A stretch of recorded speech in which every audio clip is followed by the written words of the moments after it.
You know what I love for breakfast? Delicious warm bagels. Someone on Reddit named Coconut Skins uploaded a recipe for New York style bagels. It's one of the simplest bread recipes I've ever seen, and they look delicious.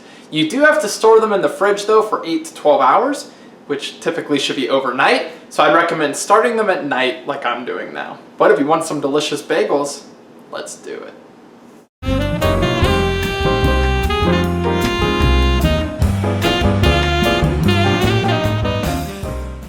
One thing that makes this recipe super easy is that you don't have to do a lot of kneading by hand, but rather you can use a dough hook and a stand mixer. So make sure you have a dough hook or this isn't going to be possible.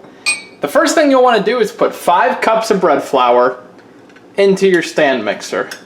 1, 2, 3, 4, and 5. You need 3/4 teaspoon of instant dry yeast. There's half a teaspoon. There's a quarter, so 3/4. Then you need 1.5 teaspoons of salt. There's 1 teaspoon and half a teaspoon.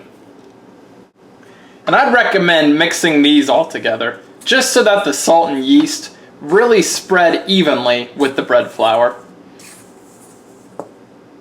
There we go. Alright, that's good enough. In a separate bowl, take 1 2/3 cup of warm water. That means about 110 degrees Fahrenheit, 40 degrees Celsius. And I'm going to dissolve a tablespoon of honey into it. This is the sugar that will eat the yeast and help ferment a little bit. This is what will help the dough rise. Okay? Now help it absorb by whisking it together. It will dissolve into the water. Now pour this water and honey mixture into your flour mixture and knead it with the dough hook, starting on low.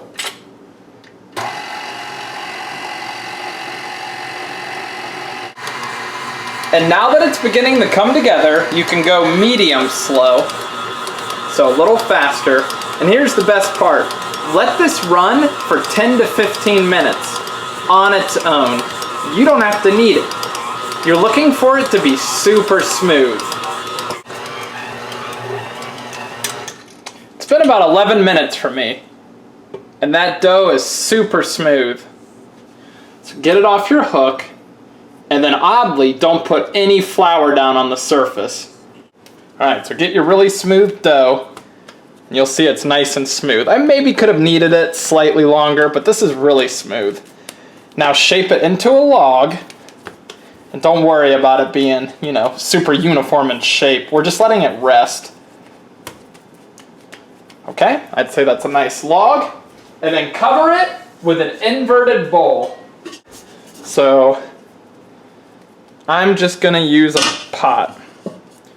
There we go. Let it rest for 20 minutes. It's been 20 minutes, so our log is relaxed a little bit. Now we need to divide this into 12 equal balls. So I'm just going to start by dividing the 2 halves separately. So in dividing each of these into 6 equal balls, and just make sure they're equal in size as you go. There we go. So 6 equal balls for 12 total.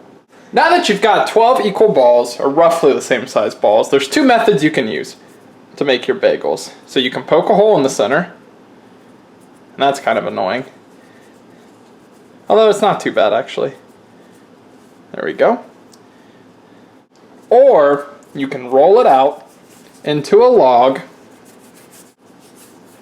and then once you get it long enough, connect the ends, which is another method too. I actually like poking the hole in the center the best. The log method just takes a little while, takes a little longer.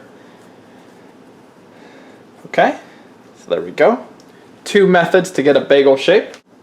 When you have all 12 of your bagels formed, get some parchment paper and a flat baking sheet, put the parchment paper on the baking sheet, and then set all your bagels onto the parchment paper. Then, you need to get plastic wrap and cover them Make sure they're covered on the ends. You don't have to wrap them super tight, but just make sure they have plastic wrap over them. Now open up your fridge and put your bagels into your fridge, not your freezer, your fridge, for 8 to 12 hours. It's been 12 hours, so now preheat your oven to 450 degrees. The recipe said to get 3 to 4 cups of water and bring to a boil, but just so it has more depth, I'm using 6 cups. So put it over high heat. As the water heats up, add 1/4 cup of honey and let it dissolve. I'm going to use a whisk to stir it around. Now that your water is at a boil, drop your bagels in just for 30 seconds or until they float, which mine are floating right away. When it's been 30 seconds, I'm going to remove mine with a spoon, a slotted spoon, carefully, or tongs would work well. Put them on a cooling rack. When on a cooling rack, you can top with poppy seeds if you want. I'm going to cover half of mine with poppy seeds and leave half of mine plain. Now get a baking sheet with some parchment paper. Arrange your bagels on it. Now get the bagels into your oven for 20 minutes or until nice and golden brown. Alright, it's only been about 15 minutes for me, but mine are nice and golden brown.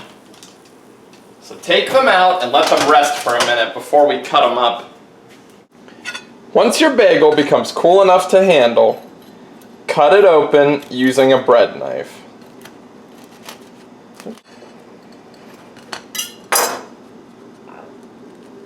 Oh yeah, and you can cut all of them open once they cool enough.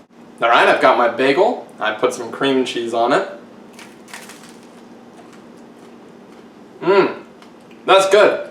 To me, it does taste a lot like a store-bought bagel, or a bagel you would get from a bagel place, but it tastes more fresh and more soft. Definitely eat them while they're hot. If you like this video, please subscribe. A few simple steps and you can have delicious homemade bagels. Thanks for watching.